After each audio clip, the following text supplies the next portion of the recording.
어떤 분이 오늘날의 시대를 가리켜서 두려움을 호흡하는 시대다라고 말했습니다. 지진과 가뭄과 호우와 산불과 신종 질병 등 빈번하게 발생하는 재난뿐 아니라 삶의 기반을 흔드는 여러 문제들, 곧 건강과 관계와 경제, 사회적인 문제들이 동시다발적으로 나타나며 그로 인한 각종 트라우마들이 현대인들을 총체적으로 짓누르고 두렵게 만들기 때문인 것 같습니다. 올해도 예년 못지않게 전국 곳곳이 큰 수해를 입었습니다. 지난 7월 16일에 오후 7시 4분경에 경기 오산시 가장동 가장교차로 인근 10m 높이의 고가도로 옹벽이 무너진 사건이 있었는데 이로 인해 차량 두 대가 순식간에 흙더미에 덮였습니다. 한 대는 완전히 매몰되어서 40대 운전자가 심정지 상태로 구조되었으나 결국 사망했습니다. 다른 한 대는 일부만 덮여서 극적으로 탈출에 성공했습니다. 또 그로부터 2일이 지난 7월 18일에 세종시에서는 폭우 속 급류에 휩쓸려서 실종된 40대 남성이 무려 23시간 동안 실종 사실조차 인지되지 않은 일들이 있었습니다. 저는 이 사건들을 유의 깊게 들으면서 몇 년 전에 일어났던 한 참사가 머릿속에 떠올랐습니다. 사실 그 참사를 뉴스에서 본 이후에 저는 비가 많이 오는 날, 그것도 지하 차도를 지날 때면 혹시 나도 물에 휩쓸리게 되는 것은 아닐까 하는 생각이 무의식적으로 종종 스쳐 지나갈 때가 있습니다. 바로 충북의 청주 오송 지하차도 사건인데요. 최근 이 참사의 감리 단장이 교도소에서 스스로 목숨을 끊는 사건이 발생하면서 다시금 이 사건이 주목을 받고 있습니다. 지난 2022년 7월 15일에 충북 청주 오송 지하차도에 불과 3분 만에 6만 톤의 물이 유입되어 차량 침수 피해와 18명의 사상자가 발생했습니다. 지하차도 바로 옆에 있는 미호강의 제방 일부가 무너지면서 하천의 물이 순식간에 쏟아져 들어오면서 발생한 것인데요. 여러분, 평범했던 출근길이 생과 사의 갈림길이 될 것이라고는 아무도 생각하지 못했을 것입니다. 당시 뉴스 인터뷰했던 참사 생존자 한 분의 말이 아직도 제 머리에 떠나지 않은 것 같습니다. 이제 가만히 있지를 못해요. 이후로도 앉아있으면 혼자 멍한 시간을 보내게 되고 어김없이 그때의 상황으로 돌아갑니다. 생존자뿐 아니라 삶의 소중한 자리를 차지했던 사랑하는 가족을 잃은 유가족들도 그 트라우마가 상당 기간 계속되었을 것입니다. 이뿐 아니라 뉴스 보도를 통해 간접적으로 이를 지켜본 수많은 이들의 마음속에도 저처럼 언제든지 이러한 사건은 나에게도, 다른 사람들에게뿐만 아니라 나에게도 일어날 수 있겠구나 생각하지 않겠습니까? 앞으로 기상청 호우 예보 소식만 들어도 괜히 스트레스 지수가 올라가며 막연한 두려움이 임하지 않겠습니까? 그렇다면 이렇게 다양하게 찾아오는 여러 두려움의 요인들 앞에서 여러분들은 어떤 태도를 가지고 계신가요? 임상 심리학자 세스 길리안 박사는 이렇게 말했습니다. 자신의 두려움과 직면할 것인지는 스스로의 선택에 달려있다. 하지만 우리가 무언가를 피할 때 그 두려움은 더 커지는 경향이 있다. 삶과 밀접하게 연관되어 있는 여러 두려움에 대해서 여러분들은 제대로 인식하고 대응하고 계신가요? 오늘은 여러분들과 함께 삶에서 맞닥뜨리는 이 두려움의 본질과 하나님 안에서 이를 어떻게 대처해야 할지에 관한 말씀을 드려야 합니다. 여기 계신 모든 분들 중에 인생이란 삶의 여정에서 크고 작은 문제를 만나지 않는 사람은 단 한 사람도 없을 것입니다. 신앙이 있다고 해서 그 두려운 일이 일어나지 않는 것은 아니기 때문입니다. 믿음의 사람들도 살아있고 살아있기 때문에 삶의 파도를 타는 것은 당연한 일입니다. 한편 우리는 너무나 두려움을 부정적인 감정이라고 쉽게 말하는 경향이 있습니다. 그렇기 때문에 두려움을 너무 싫어하고 심지어는 미워합니다. 하지만 두려움은 우리에게 없어서는 안 되는 소중한 감정입니다. 철학자 키에르케고르는 1844년에 이런 말을 했는데요. 사람이 짐승이거나 천사였다면 불안을 느끼지 못할 것이다. 인간은 하나의 종합체이기 때문에 불안해질 수 있으며 이 불안이 깊을수록 인간은 위대해진다. 현실과 미래를 걱정하는 인간의 불안이 미래에 대한 적극적인 태도로 이어지며 발전을 이루는 궁극적인 측면으로도 작용될 수 있음을 보여준 표현입니다. 우리가 삶 속에서 가지고 있는 두려움은 크게 세 가지가 있는데요. 긍정적인 두려움, 부정적인 두려움, 아름다운 두려움이 있습니다. 긍정적인 두려움은 우리가 위험의 순간에 직면할 때 위협을 감지하고 보호와 예방을 할 수 있도록 도와줍니다. 반대로 부정적인 두려움은 두 가지가 있는데요. 먼저 너무 두려움이 많은 경우입니다. 저도 너무 두려움이 많습니다. 그래서 살아갈 때 조금만 어떤 일이 일어날지라도 이렇게 몸에서 반응이 일어나서 뭐 땀이 줄줄 흐른다든지 그럴 때가 많이 있는데요. 지금도 두려움 나머지 땀을 흘리고 있습니다. 예.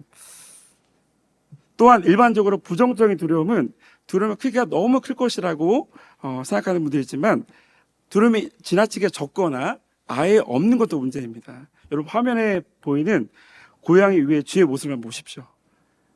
금방이라도 무슨 일이 일어날 것처럼 위태해 보이지 않습니까? 우리가 만약 두려움을 느끼지 못한다면 무모한 행동을 일삼고 결국 우리 사회는 온갖 범죄와 사고와 무질서로 얼룩지게 될 것입니다. 정신과 전문의 문요한이라고 하는 분은 앞에서 말한 두 가지 두려움 외에 아름다운 두려움이 있다고 말합니다. 여러분 두려움과 아름다움 상존할 수 있을까요? 이번 설교를 준비하면서 그분의 강의와 글을 많이 참고했는데 중간중간 인용하게 될 것입니다. 그렇다면 저와 여러분들이 언제 아름다운 두려움을 삶에서 느낄 수 있을까요? 예를 들어 학교를 졸업하고 사회에 첫 발을 내디딜 때 하고 싶거나 가치 있는 일이라고 생각하는 것을 위해서 도전할 때입니다.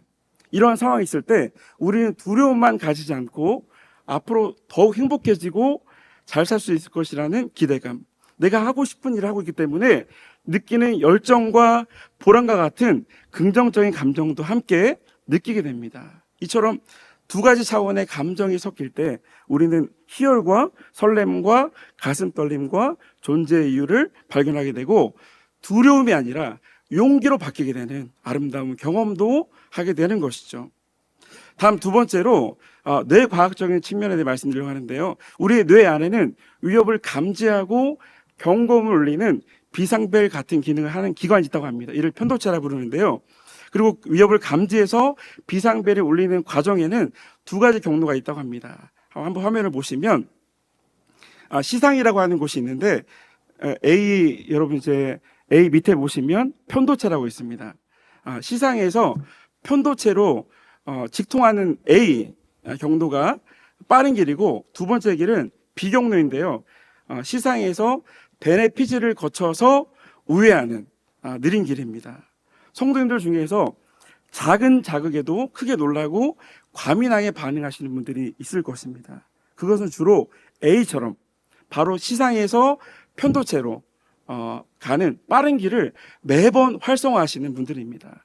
이와는 반대로 두려움을 맞닥뜨렸을 때 이런저런 생각을 하면서 두려움을 조절해 가시는 분들이 있을 것입니다. 바로 시상에서 B의 경도를 베네피즈로 가는 우회로의 길을 이용하는 분들이 그런데요. 특히 이 경우에는 무엇 때문에 놀라게 되었는지, 앞으로 얼마만큼 위험한지를 잘 살피면서 정말 위험한 상황이면 계속해서 비상벨을 울리고 그렇지 않으면 위험의 등급을 낮춰서 점점 안정화된다고 합니다. 우리가 두려움을 아예 느끼지 않을 수는 없겠지만 적극적으로 두려움을 조절하면서 극복해 나가는 것이 필요하죠. 그러기 위해서는 아까 말씀드린 것처럼 바로 직통으로 가는 길이 아니라 베네피즈를 이용해서 B의 경로로 돌아가는 이성적으로 사고하는 훈련이 필요하다고 생각합니다. 두려움을 극복하기 위해서 아까 이제 문요한 정신과 전문의가 이름 붙이기라는 방식을 얘기했는데 제가 설교 말미에서 다루도록 하겠습니다. 세 번째로 영적인 요인이 있는데요. 성경은 인간의 두려움의 원인을 하나님을 떠난 데서 오는 감정의 변화라고 설명하고 있습니다. 성경에서 여러분 두려움이라는 단어가 가장 먼저 등장한 성경 구절은 어디일까요? 바로 창세기 3장 10절입니다. 우리 함께 창세기 3장 10절의 말씀 읽어보도록 하겠습니다. 시작. 이르되 내가 동산에서 하느님의 소리를 듣고 내가 벗었으므로 두려워하여 숨었나이다.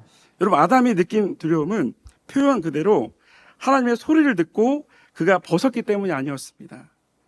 즉 죄로 인해서 하나님과의 관계가 깨어지고 하나님의 얼굴을 피하게 된 데서 비롯된 두려움이었던 것이죠.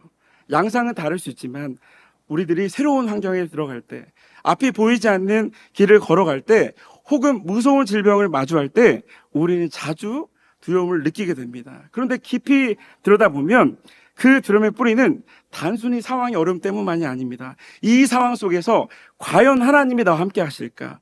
정말 나를 지켜주실까? 이와 같이 생각하며 하나님의 임재에 대한 확신이 흔들릴 때 우리의 두려움은 커져만 갑니다. 이와는 반대로 하나님이 나와 함께 하신다는 믿음이 강할수록 우리는 담대할 수 있는 것이죠. 이것이 바로 성경이 말하는 두려움의 본질인 것이죠. 그래서 이러한 요인에 비중을 두고 있는 기독교 상담자라면 이사야 41장 10절의 말씀을 하나의 중심적인 대안으로 제시할 수 있는데 우리 함께 읽도록 하겠습니다. 두려워 말라 내가 너와 함께함이라 놀라지 말라 나는 내 하나님이 됨이니라 내가 너를 굳세게 하리라 참으로 너를 도와주리라 참으로 나의 의로운 오른손으로 너를 붙들리라. 여러분 아멘. 이 말씀을 읽으니 설교 중에 저희 두려운 마음이 사라지는 것 같습니다. 차가웠던 마음이 녹아지고 따뜻하게 데워지는 것 같아요. 혹시 오늘 수협에 오실 때 삶의 두려움을 꽁꽁 안고 싸매고 나오신 분들이 계십니까? 이 말씀이 41장 10절의 말씀이 여러분 마음 가운데 심겨지고 이 말씀이 여러분 설거지할 때도 생각나고 아침 운동할 때도 생각나고 여러분 예배할 때도 생각나면서 두려움이 아니라 용기로 바뀌게 되는 은혜가 있기를 주님의 이름으로 축원드립니다. 아멘. 이제 본문으로 돌아가 보겠습니다. 오늘 저와 여러분들이 함께 읽은 본문은 다윗에 관한 본문이죠. 자세히 보시면 다윗이 극도로 두려움에 휩싸여 있음을 알 수 있습니다. 우리 사무엘상 21장 10절과 21장 12절의 말씀을 함께 읽어보도록 하겠습니다. 시작. 그날에 다윗이 사울을 두려워하여 일어나 도망하여 가드왕 아기스에게로 가니 다윗이 이 말을 그의 마음에 두고 가드왕 아기스를 심히 두려워하여. 여러분 제가 색깔로 표시한 부분들을 보시면 다윗의 두려움은 대상에 있어서도 확대가 되고 있습니다. 사울을 두려워했는데 아기스도 두려워하게 되고 그 다음에 두려워했는데 심히 두려워하게 됐다라고 점점 더 커져가고 있죠. 저 여러분들이 잘 아시는 것처럼 다윗은 엘라 골짜기에서 블레셋 장수 골리앗을 무찌른 후에 이스라엘 백성들에게 큰 인기를 얻었습니다. 심지어 왕이었던 사울보다도 더 칭송을 받았습니다. 그러자 사울의 마음에 불안이 싹 텄습니다. 저 다윗이 내 왕자를 노리면 어떡하지? 이에 그는 하나님께서 이스라엘의 주권자로 세우신 왕으로서의 소명은 다 제쳐두고 그저 온전히 다윗을 제거하기 위해서 그의 온 역량과 힘을 다 쏟게 됩니다. 먼저 수금을 타고 있는 다윗에게 창을 던져서 그를 죽이려 했죠. 그런데 실패했습니다. 이후 그는 작전을 바꿔서 다윗을 자신의 사위로 삼고자 했습니다. 조건은 블레셋 사람의 포피 100배를 가져오라는 것이었죠. 사울의 속셈은 분명했습니다. 다윗이 블레셋 땅에 가면 반드시 죽을 것이다. 하지만 결과는 정반대였습니다. 다윗은 오히려 2배인 200명의 블레셋 사람을 죽이고 포피를 가져와서 사울의 사위가 되었죠. 이제 다윗이 사위가 되었다고 해서 사울은 다윗을 죽이려던 마음을 멈추지 않았습니다. 사무엘상 19장 1절에서 그는 아들 요나단과 신하들에게 다윗을 죽이라고 명령합니다. 요나단은 아버지에게 왜 나라를 구한 충성스러운 사람을 죽이려 하십니까? 라고 따졌고 사울은 잠시 마음을 돌려 죽이지 않겠다고 약속했습니다. 하지만 또다시 전쟁이 벌어졌고 다윗은 군대를 이끌고 블레셋을 크게 무찔렀습니다. 이제 다윗은 단순한 목동이 아니라 장수로서의 통솔력과 지도력까지 인정받게 된 것이죠. 그래서 사울은 더욱 두려워졌습니다. 저 다윗이 내 왕자를 빼앗으면 백성들이 모두 그를 따르겠지. 결국 여러분 다윗은 사울 왕을 피해서 도망을 가야 했습니다. 그때 다윗의 심정이 어떠했는지를 보여주는 구절이 있는데 우리 다윗이 자신을 신뢰해준 왕자 요나단에게 했던 사무엘상 20장 3절의 말씀 함께 읽도록 하겠습니다. 시작. 여호와의 살아계심과 내 생명을 두고 맹세하노니 나와 죽음의 사이는 한 걸음뿐이니라. 나와 죽음 사이의 거리는 한 걸음뿐이니라. 여러분 이 말은 자신이 언제 죽을지 모르는 큰 위기의 상황에 처해 있다는 것입니다. 너무나도 견디기 힘들다는 것입니다. 이렇게 자신의 심정을 말한 후에 다윗은 놉으로 피신하였습니다. 당시 놉 땅에는 제사장 아히멜렉과 성막이 있었습니다. 다윗이 이렇게 놉 땅에 있는 아히멜렉 제사장을 찾아간 것은 그곳에 오래 머물면서 보호받기 위함은 아니었을 것입니다. 그저 잠시 동안 몸을 피하고 자기는 물론 자기와 함께한 부하들을 위해 먹을 것과 무기를 얻기 위함이었을 것입니다. 여러분, 아히멜렉이 왕의 사위이며 천부장으로서 아무 기별도 없이 찾아온 다윗을 이상히 여겼고, 그래서 어찌 혼자 왔냐 물었습니다. 이 급한 상황에서 여러분, 다윗은 거짓말을 했습니다. 골리앗을 싸울 때의 담대함은 온데간데 없고 목숨 부지를 위해서 거짓말을 하는 처지가 돼버린 것이죠. 이때 다윗은 아히멜렉에게 두 가지 요청을 합니다. 먼저 자신과 함께한 부하들이 당분간의 배고픔을 해결할 떡을 달라고 했습니다. 당시 하나님께 드리기 위해 성소의 진설병상에 차려놓은 떡, 이 떡은 12개를 만들어 두 줄로 차려놓아 있습니다. 그리고 그 떡은 안식일마다 새로운 떡으로 갈아야 했고, 이에 더해 물려온 떡은 제사장만이 그것도 거룩한 곳에서 먹어야 했습니다. 그런데 아히멜렉은 제사장 다윗의 요구를 따라서 물려나온 그 떡을 주었던 것이죠. 또 다윗은 자신을 보호할 수 있는 무기도 구했습니다. 이에 아히멜렉은 다윗이 엘라 골짜기에서 죽인 골리앗의 칼이 보자기에 쌓여 에버트에 있으니 가져가라 했고, 다윗은 그 같은 것이 없으니 달라고 했습니다. 여러분, 그날 이후에 다윗이 이스라엘에 있을 수가 없게 되었습니다. 너무 두려운 나머지 가드왕 아기스에게로 도망하게 되는데, 여러분, 왜 갑자기 망명을 결심하게 된 것일까요? 우리 하면 사무엘상 21장 7절의 말씀 함께 읽어보도록 하겠습니다. 시작. 그날에 사울의 신하 한 사람이 여호와 앞에 머물러 있었는데 그는 도액이라 이름하는 에돔 사람이요 사울의 목자장이었더라. 여러분, 다윗이 누구를 보았던 것입니까? 도자로 시작합니다. 도액입니다. 사울의 목자장이었던 도액을 보았기 때문에 순간적으로 두려운 나머지 이스라엘 내에는 이제 내가 안전한 곳이 없다. 그렇기 때문에 가드왕 아기스에게로 간 곳이죠. 여러분, 하지만 브엘셋은 어떤 곳입니까? 이스라엘에게는 철천지 원수와 같은 곳입니다. 더구나 다윗에게는 더없이 위험한 곳입니다. 여러분들 잘 아시다시피 블레셋의 영웅 골리앗을 죽였던 사람이 다윗이었습니다. 사울 왕의 사위가 되겠다고 블레셋 사람 200명을 죽였던 사람도 다윗입니다. 전쟁에서 이스라엘 장수로 참전하여 블레셋에게 뼈아픈 패배를 안긴 사람도 다윗이었습니다. 이런 그가 아히멜렉 제사장에게 받아든 골리앗의 칼을 들고 간다고 생각해 보십시오.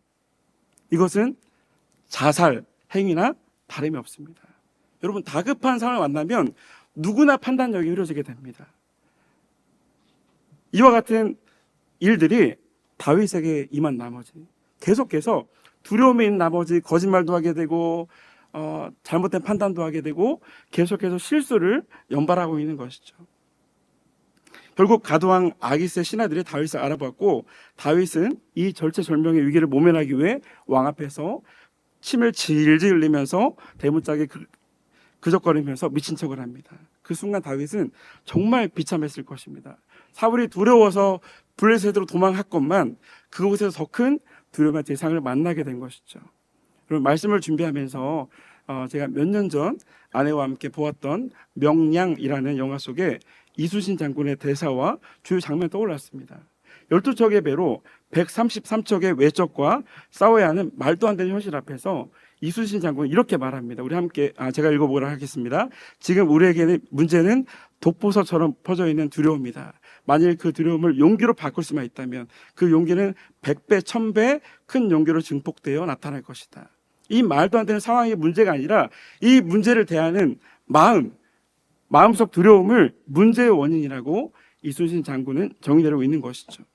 12척의 배로 133척의 외선을 상대해야만 하는 전투에서 아군 모두는 패배를 직감하고 두려워하고 있었습니다. 그러나 왜군 또한 마찬가지였습니다. 단 12척의 배였지만 수많은 전쟁들을 백전백승으로 이끌었던 이순신에 대한 두려움을 떨칠 수가 없었기 때문이죠.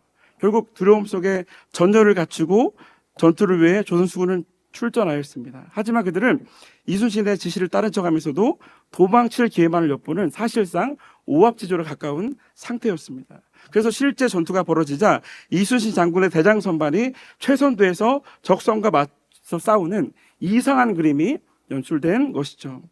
그러나 예상과 달리 재상선 한 척으로 수많은 적선들을 물리치며 감당하는 모습을 보면서 조선 수군은 감동합니다. 또 이순신 말대로 조선 수군의 독보석처럼 퍼져 있었던 한없는 두려움이 용기로 바뀌게 되고 결국 승리하게 됩니다. 저도 여러분들도 문제 상황 앞에서 두려움을 느끼게 되는 것은 당연한 일일지도 모릅니다. 그러나 그 두려움에 힘없이 빠져서는 안 됩니다. 두려움이 감정적인 차원을 넘어서 우리의 약점까지도 파고들어 하나님께서 우리에게 주신 능력과 은사와 달란트를 사용하지 못하도록 우리를 꽁꽁 묶어버리기 때문이죠. 방금 언급한 영화 장면 속에서 대장선의 첫 승리는 부하들의 마음을 크게 흔들어 놓았는데 그 결과 더 이상 두려움을 갖지 않고 용기를 내어 싸움 힘을 얻게 되는데 오늘 본문에서도 두려움에 사로잡혀 있던 다윗에게 하나님께서 용기를 회복할 수 있도록 두 가지 중요한 순간을 허락하셨다고 여겨지는데요. 비록 다윗이 두려움에 함몰되어서 그 의미를 깨닫지 못했지만 말입니다. 그중 첫 번째는 다윗이 제사장 아히멜렉에게서 골리앗의 칼을 받아들 때였습니다. 함께 우리 9절의 말씀 읽어보도록 하겠습니다. 시작. 제사장이 이르되 내가 엘라 골짜기에서 죽인 블레셋 사람 골리앗의 칼이 보자기에 쌓여 에봇 뒤에 있으니 내가 그것을 가지려거든 가지라. 여기는 그것밖에 다른 것이 없느니라 하는지라. 다윗이 이르되 그 같은 것이 또 없나니 내게 주소서 하더라. 여러분, 제가 만약 다윗이었다면 그 골리앗의 칼을 받아들면서 어떤 생각을 하게 되었을까요? 아마 과거에 나와 함께 하셔서 자신과 함께 하셔서 적수 골리앗을 이기게 하신 하나님을 떠올리며 가슴에 전율을 느꼈을 것 같습니다. 또 영화 감독이 되어 제가 이 부분을 촬영한다면 골리앗의 칼을 부화시키면서 장면이 이제 오버랩되면서 다윗이 골리앗과 싸워서 이겼던 장면을 제가 꼭 넣을 것 같습니다. 그러나 다윗은 그 칼을 받아들고도 무덤덤했던 것 같습니다. 만약 다윗이 그 순간에 하나님께서 과거에 베푸셨던 그 큰 은혜를 기억하며 즉시로 기도 가운데 믿음을 재정비했다면 어땠을까요? 두려움에서 벗어날 중요한 전환점이 되지 않았을까 여겨집니다. 다음으로 여러분, 다윗이 블레셋 칼을 들고 블레셋 땅에 이뤘을 때 왕의 신하들이 단박에 다윗을 알아보면 이렇게 말했습니다. 우리 21장 11절의 말씀 함께 읽도록 하겠습니다. 시작. 아기스의 신하들이 아기스에게 말하되 이는 그 땅의 왕 다윗이 아니니까 무리가 춤추며 이 사람의 일을 노래하여 이르되 사울이 죽인 자는 천천히요 다윗은 만만히로다 하지 아니하였나이까 한지라. 여러분, 11절에 보시면 그 신하들이 다윗을 그 땅의 왕이라고 불렀습니다. 여러분, 이상하죠? 지금 다윗이 이스라엘 왕이 아니죠. 아직은 사울 왕이 시퍼렇게 살아 있습니다. 그런데 이방 사람들은 왜 다윗을 이미 왕으로 부르고 있는 것일까요? 그렇다고 그들의 말이 아주 틀린 표현도 아닙니다. 사무엘상 16장에서 다윗은 이미 사무엘에게 왕으로 기름 부음을 받은 적이 있었고 하나님께서 그분의 때에 그분의 방법으로 언젠가는 왕이 되게 하실 것을 막연하게나마 다윗은 믿고 있었을 것입니다. 만약 다윗이 그때 왕으로서 부름받았던 은혜의 순간을, 그 기름 부음받았던 그 순간을 떠올리면 어땠을까요? 도망자로서 두려운 삶을 살아가면서 어쩌면 주머니 속에 구겨져버린 종이 조각같이 돼버렸을 왕으로서의 소명을 다시금 확인하고 불타오르는 계기가 되지 않았을까 생각해 봅니다. 방금 여러분 제가 말씀드린 두 가지 예를 보면서 여러분은 무엇을 느끼시나요? 저는 이것들이 우연히 아무 의미 없이 성경에 기록된 것이 아니라고 믿습니다. 오히려 하나님께서 두려움에 사로잡힌 그 다윗을 일깨우시기 위해서 곳곳에 놓아두신 강력한 은혜의 장치들이라고 여겨집니다.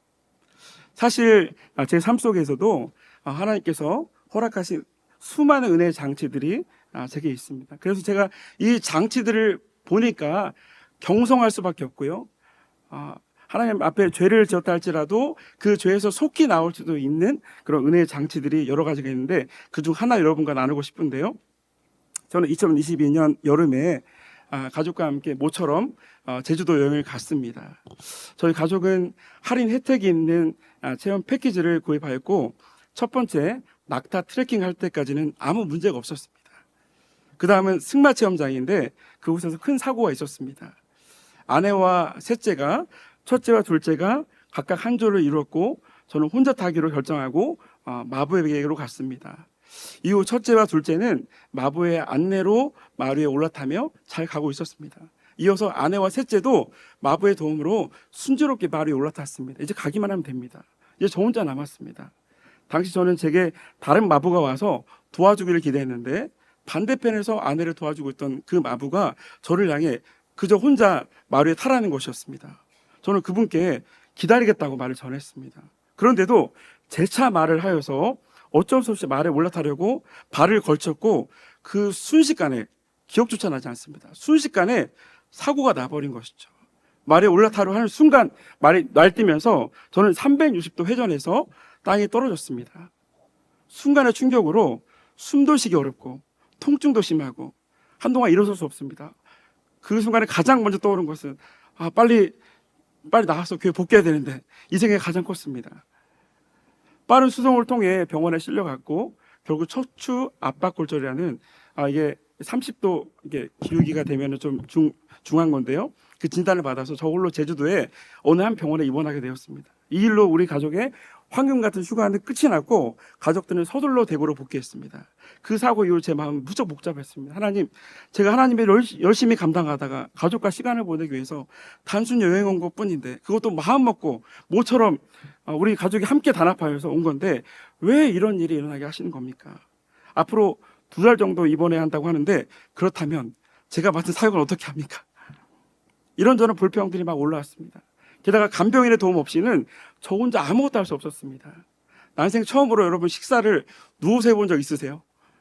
식사를 누워서 먹는데 속이 너무 더부룩해가지고 2-3 숟가락 먹은 후에는 더 이상 먹지를 못했습니다.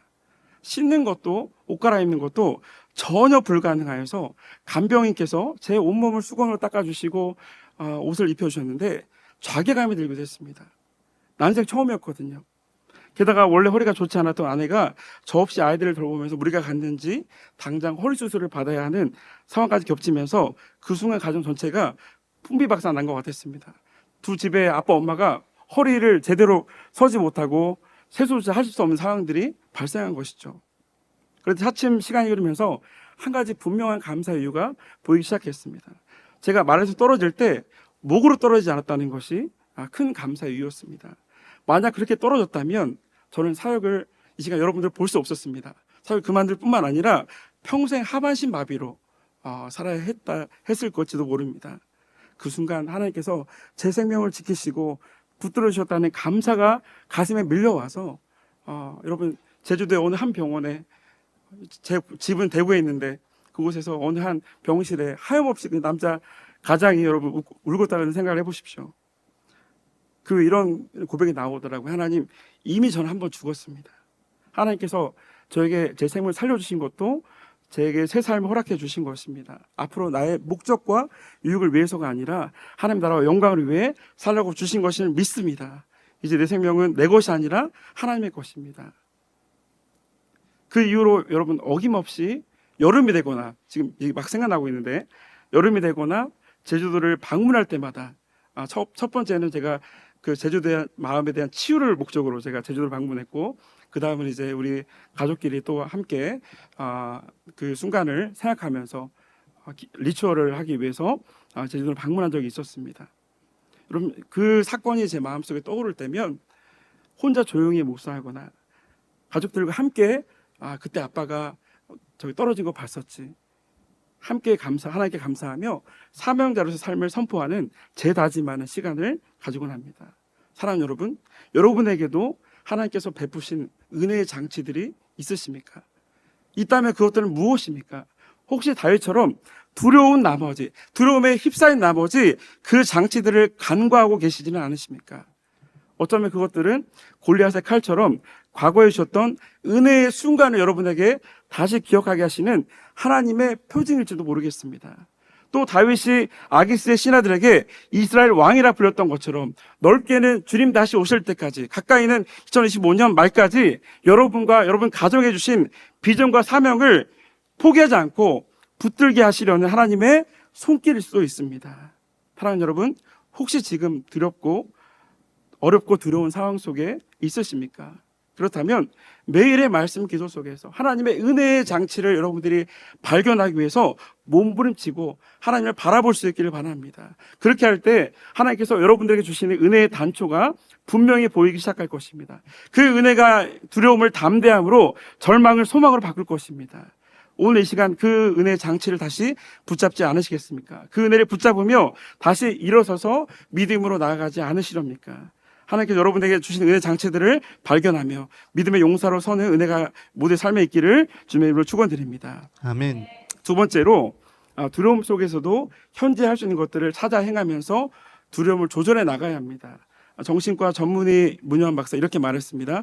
용기란 두려움이 없는 것이 아니라 두려움에도 불구하고 무엇이 두려운지를 살피고 그 두려움 속에서도 내가 할 수 있는 것에 집중하는 의지를 말합니다.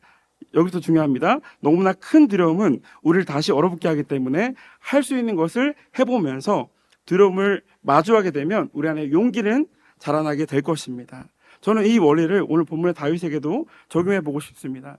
3일상 21장 13절에 보시면 다윗은 블레셋 왕 앞에서 미친 척을 하게 되죠. 성경은 이렇게 기록하고 있는데요.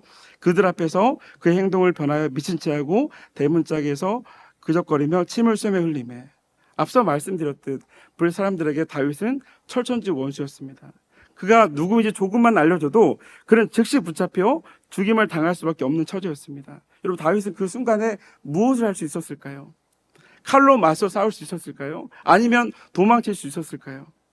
아무것도 할 수 없는 절체절명 위기 속에서 그가 선택한 방법이 바로 미친 척하는 것이었습니다.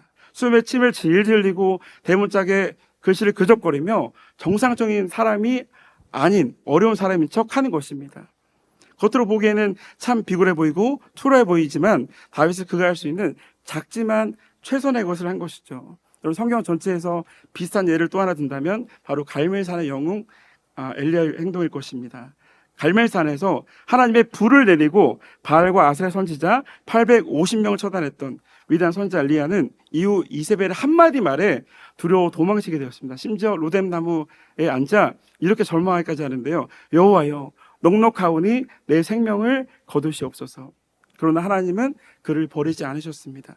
천사를 보내 떡과 물을 공급하시며 다시 호렙산으로 가게 하셨고 그곳에서 세미한 음성으로 새로운 사명을 주셨습니다. 하살에게 기름을 부어 아람 왕이 되게 하고 예후를 이스라엘 왕으로, 엘리사를 선지자로 세우라. 여러분, 이것들은 하늘에서 불을 내리고 우상 선지자들을 철환하는 그 일에 비하면 비교적 여러분 쉬운 일 아닙니까? 그런 하나님은 그 쉬운 일부터 다시 시작하게 하심으로 엘리야를 회복시키셨던 것입니다.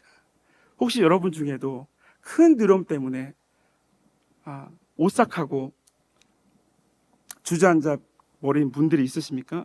그렇다면 두려움 속에는 우리를 결코 버리지 아니하시는 하나님께로 가까이 나갈 수 있길 바랍니다. 하나님의 어루만지심을 경험하고 세미한 음성 가운데 말씀하시는 그 어떤 작은 일이라도, 오늘 여러분에게 말씀하시는 그 어떤 작은 일이라도 순종해 보십시오. 그러면 하나님께로부터 오는 회복의 은혜를 경험하게 될 것입니다. 그리고 두려움에 벗어나 하나님께서 맡기신 큰 사명을 감당하는 복된 삶으로 나아가게 될 것입니다. 여러분, 마지막으로 제가 한마디만 더 하고 마치려고 하는데요. 마지막으로 여러분, 유진 피터슨이라는 사람이 있는데요. 이 신학자가 다윗 현실에 뿌리 박은 영성이라는 책을 썼는데 제가 그 마지막 그 책을 읽어보면서 읽은 은혜를 좀 나누고자 하는데요. 이 책에 여러분, 유진 피터슨은 사무엘상부터 열왕기상까지 다윗 삶을 현실적 삶에 기초하여 다루고 있는데 다윗의 인간적인 면모를 드러낼 뿐만 아니라 그가 가진 빛나는 하나님 제일주의 신앙도 조명합니다. 저는 이 책을 쭉 읽어 내려가면서 사무엘상 4장에 다윗과 골리앗의 이야기에 관한 목사님의 설명을 주목하게 되었는데요. 유진 피터슨 목사님은 먼저 골리앗 앞에 벌벌 떤 사울왕과 이스라엘 군사들의 두려운 모습을 설명하면서 그들의 상상력이 타락했다라고 합니다. 다른 표현으로 골리앗의 명성과 덩치에 짓눌려 하나님을 신뢰하는 생각이 무너졌다. 보이는 것을 중시하는 세속적 생각에 때가 탔다라고 바꿔 말씀드릴 수 있을 것 같습니다. 그러나 양들을 지키며 자기와 늘 함께 하신 하나님을 절대 신뢰하는 믿음으로 나아갔던 다윗의 상상력은 타락하지 않았다라고 설명합니다. 이후 다윗을 전투에 내보내기로 한 사울은 다윗에게 자신의 갑옷을 주었지만 여러분 다윗은 자신의 몸에 맞지 않아서 던졌죠. 대신 시냇가로 향해서 물맷돌을 구합니다. 목사님은 시냇가에 돌을 줍기 위해 물을 끓고 있는 다윗의 모습을 조명하면서 이렇게 기술합니다. 우리는 풍부한 상상력을 가지고 우리의 무릎으로 살 것인가, 아니면 그저 관습적으로 남들을 따라 살 것인가. 나는 하나님이 창조하시고 성령님의 기름 부으시고 예수님이 구원하신 존재로 살 것인가, 아니면 사실은 별 볼일 없는 전문가들에게나 기대고 의지하며 살 것인가. 올려다보며 살 것인가, 사울을 올려다보며 살 것인가, 아니면 하나님을 바라보며 살 것인가. 사랑하는 여러분, 우리도 문제 앞에 설 때에 주변 사람들의 말과 분위기에 압도당해서 살아계신 하나님을 까맣게 잊어버리고 현실적 두려움에 물들어 버린 생각을 하는 바 타락한 상상력을 하게 될 때가 많이 있는 것 같습니다. 다시 말해 우리의 생각이 성경 말씀으로 활성화되지 못하고 주눅들게 됩니다. 그러한 실제에서 우리 하나님은 종이 호랑이에 지나지 않습니다. 그러나 우리가 늘 하던 대로 하나님 앞에 말씀과 기도의 선명한 토대 위에 거룩한 상상력을 가지고 나아간다면 유진 피터슨의 목사님 표현처럼 현실보다 더한 현실이 펼쳐지게 될 것이죠. 세상은 눈앞에 당장 보이는 것이 현실이라고 말하지만 실제로는 하나님께서 계시다는 것이, 하나님께서 일하고 계시다는 것이 진짜 현실이기 때문입니다. 마지막으로 우리의 상상력이 하나님께 사로잡힌 거룩한 상상력이 되려면 어떻게 될까요? 제가 앞서 말씀드렸던 이름 붙이기의 방법을 언급할 때가 된 것 같습니다. 여러분, 이름 붙이기란 간단히 말해서 두려움과 관련해서 내 안에 나타나는 반응들을 자각하며 말로 직접 표현해 보는 것입니다. 예를 들어서 맞닥뜨리는 두려움 순간에서 심장박동이 빨라지고 목소리가 가늘어지고 목덜미에서 땀이 난다면 그것을 생각만 할 뿐 아니라 손으로 짚어가면서 직접 이야기를 해보는 것입니다. 이런 식으로 말해보는 것입니다. 나는 지금 심장에서 심장박동이 빨라지고 있고 목소리가 가늘어지고 있고 목덜미에서 땀이 나고 있어. 학자들은 여러분 이와 같은 방법들이 효과가 있다고 말하죠. 저는 이 방법 외에 믿음 붙이기를 함께 적용해 보고서 제안드리는데요. 삶의 두려움이 올 때 두려움의 실체에 대해서 아까 말씀드렸던 이름 붙이기로 여러분 두려움의 실체를 접근해 보았다면 이제 더 나아가서 믿음 붙이기 방법으로 하나님 중심적으로 말씀 중심으로 이리저리 상황을 살펴보고 하나님께 대한 믿음을 키워나가고자 하는 것입니다. 예를 들어서 사무엘상 17장의 말씀을 중심으로 할 때 이러한 믿음 붙이기가 가능할 것 같습니다. 저 골리앗은 할례받지 않은 일반 백성인데 반해 나는 하나님 선택하신 백성이야. 전쟁의 승패는 하나님께 속했으니 그를 반드시 내게 넘기실 거야. 여러분, 우리의 마음에 있는 두려움을 실체를 이름 붙이기, 땀이 나고 있고 오싹해지고 있고 그런 부분들 이름 붙이기라면 믿음 붙이기는 하나님이시면 할 수 있을 거야. 말씀에 충만하여서 그 말씀대로 믿고 나아가는 것이 바로 믿음 붙이기죠. 여러분, 이와 같은 과정들은 하나님 앞에 조용히 묵상하며 기도하는 새벽기도 시간에, 간절을 울부짖는 금요 성령 집회 시간에, 가정예배, 구역 모임, 전도회 모임, 제자훈련에서 믿음의 지체들과 함께 훈련하며 합심으로 기도하는 중에 더욱 자라나며 마침내 여러분 우리의 타락한 상상력이 아니라 거룩한 상상력으로 바뀌게 될 것입니다. 우리의 얼어붙은 마음이 은혜로 녹아지고 막연했던 두려움이 또렷해지며 하나님께 대한 믿음이 활성화되면서 두려움이 용기로 바뀌게 되는 은혜를 입는 분들 될 수 있기를 주님의 이름으로 축원드립니다.